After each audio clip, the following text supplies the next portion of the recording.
Jangan tidur lebih dulu kalau ada teman yang nginep di kosan kamu. Itu emang bener dan aku akan ceritain pengalaman aku. Sebenarnya nggak masalah sih kalau teman dekat kita. Tapi kalau kalian baru temenan, kalian harus lebih hati-hati. Jadi Senin malam sekitaran jam 10, itu aku baru pulang ke kosan dan kondisinya aku benar-benar capek banget. Tiba-tiba aja temanku nelpon.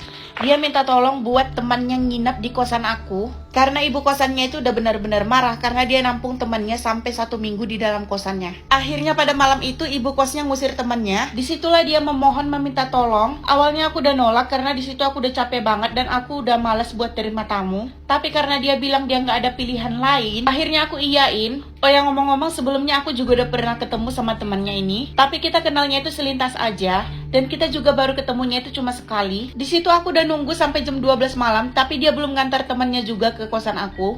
Awalnya aku pikir nggak jadi, ya udah aku tidur aja. Tiba-tiba ada yang ngetuk pintu kamarku dan pas aku buka dia datang sama temannya. Cuma ngantar aja dia langsung pulang. Aku suruh temannya masuk dan bersih-bersih, abis itu langsung tidur. Tapi di jam tengah 1 itu aku ngantuk banget dan aku lihat dia masih main HP, jadi aku tidur duluan. Aku nggak menaruh kecurigaan apapun sama dia karena aku mikirnya dia kan juga udah lama nginep di kosan teman aku. Nah, pas aku ketiduran itu sekitar jam 1 malam, aku kebangun lagi. Pas aku lihat dia udah tidur dan HP-nya udah dimatiin, akhirnya aku matiin lampu. Tapi di sekitar jam 2 malam, tiba-tiba aku kebangun karena aku ngedengar suara krek-krek.